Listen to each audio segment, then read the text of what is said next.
Good morning students. अब जो हमारा लास्ट टॉपिक रह गया था आपके चैप्टर का, long run equilibrium of the producer, उत्पादक का दीर्घकालीन संतुलन क्या होता है। इससे पहले मैंने तुम्हें अल्पकालीन करवाया था। अल्पकालीन में उत्पादक को 3 तरह के प्रॉफिट होते हैं, super normal profit, normal profit या मिनिमम लॉस हो सकता है। लेकिन लॉन्ग रन में क्या होगा, ओनली नॉर्मल प्रॉफिट होगा। वो कैसे होगा उसको ध्यान से समझ लेना। मान लो शॉर्ट रन में लंबे टाइम तक हमें शॉर्ट रन में यही चल रहा है कि सुपर नॉर्मल प्रॉफिट हो रहे हैं। सुपर नॉर्मल प्रॉफिट का मतलब है कि कंटिन्यू प्रॉफिट होते जा रहे हैं। अब जब सुपर नॉर्मल प्रॉफिट हो रहे हैं, बहुत सी फर्में ना और भी देखेंगी कि इस काम में, इस बिज़नेस में बहुत से प्रॉफिट हो रहे हैं।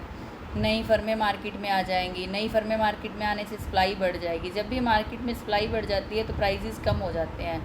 प्राइजेस के कम होने से फिर वही नॉर्मल प्रॉफिट पे आ जाएंगी फर्में। ऐसे ही मान लो, एक तो तुम लोगे सुपर नॉर्मल प्रॉफिट का टॉपिक कि सुपर नॉर्मल प्रॉफिट हो रहे हैं तो क्या होगा। सेकंड केस लोगे मिनिमम लॉस का। मान लो मिनिमम लॉस हो रहा है। मिनिमम लॉस होने से क्या होगा, कुछ फर्में छोड़ के भी तो जाएंगी। जैसे सुपर नॉर्मल प्रॉफिट हो रहा था, कुछ नई फर्में आ रही थी। मिनिमम लॉस होने से कुछ फर्में छोड़ के चली जाएंगी। अब जब कुछ फर्में छोड़ के चली जाएंगी तो मतलब जो मिनिमम लॉस हो रहा था वो रिकवर हो जाएगा, क्योंकि सप्लाई बढ़ जाएगी। सप्लाई बढ़ने से इसमें सप्लाई कम हो जाएगी। सुपर नॉर्मल प्रॉफिट के केस में बढ़ जाती है, इसमें सप्लाई कम हो जाएगी। कम होने से प्राइजेस बढ़ जाएंगे। प्राइजेस के बढ़ने से फर्मों को फिर से नॉर्मल प्रॉफिट होने शुरू हो जाएंगे। तो लॉन्ग रन में क्या होगा, सिर्फ नॉर्मल प्रॉफिट ही अर्न करेंगी फर्में। तो तुमने ये दोनों टॉपिक लॉन्ग रन में बताने हैं। पहले बताना है कि सुपर नॉर्मल प्रॉफिट अगर अर्न कर रहे हैं तो क्या होगा, कैसे नॉर्मल प्रॉफिट होंगे, और अगर मिनिमम लॉस है तो उस केस में कैसे नॉर्मल प्रॉफिट अर्न करेंगी। तो लॉन्ग रन में ये जो नीचे दिया ना, सबसे नीचे देखिए इसी पेज पे, एस एम सी का मतलब short run marginal cost is equal to long run marginal cost, मतलब शॉर्ट रन लॉन्ग रन के इक्वल हो जाएगी। Is equal to MR marginal revenue is equal to AR means average revenue is equal to minimum LAC, minimum average long run average cost is equal to short run average cost. तो इसमें long run में क्या होगा, next फर्में जो long run में एक optimum जो भी प्रोडक्शन करती हैं, जहाँ इक्विलिब्रियम पॉइंट में होती हैं, उसको ऑप्टिमम आउटपुट कहते हैं। तो कभी कभी ऑप्टिमम आउटपुट का क्वेश्चन भी आ जाता है 1 मार्क्स में कि what do you mean by optimum output. तो इसमें तुमने ये नॉर्मल प्रॉफिट का डायग्राम मैं इसलिए नहीं बना के दिखा रही क्योंकि तुम्हें जो शॉर्ट रन में मैंने डायग्राम बताया था नॉर्मल प्रॉफिट का, सेम ही है।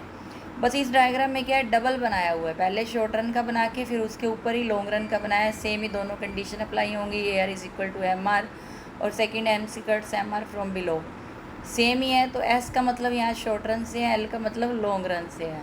तो आपने ये लास्ट टॉपिक था इस चैप्टर का, इसमें इतना ही करना है आपने चैप्टर ने। अब इसके वेरी शॉर्ट क्वेश्चन जो दिए हुए हैं वो भी आपको लर्न करने हैं। अब इसमें इंपॉर्टेंट क्वेश्चन सुन लो कौन कौन से बनते हैं चैप्टर में।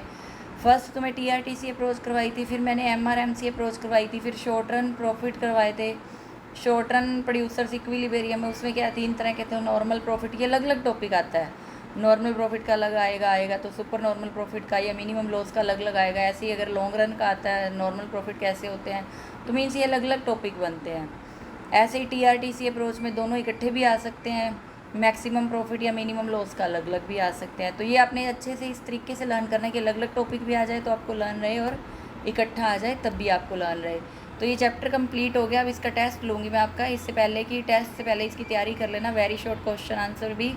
तो मैं तुम्हें ऑप्शन टाइप क्वेश्चंस दूंगी 10 या 15, उसमें आपने टिक करके मुझे बताना होगा। तो उसमें मैं आपको कल टेस्ट लूँगी, इसलिए आज इस चैप्टर की पूरी तैयारी कर लेना आप लोग। थैंक यू बेटा।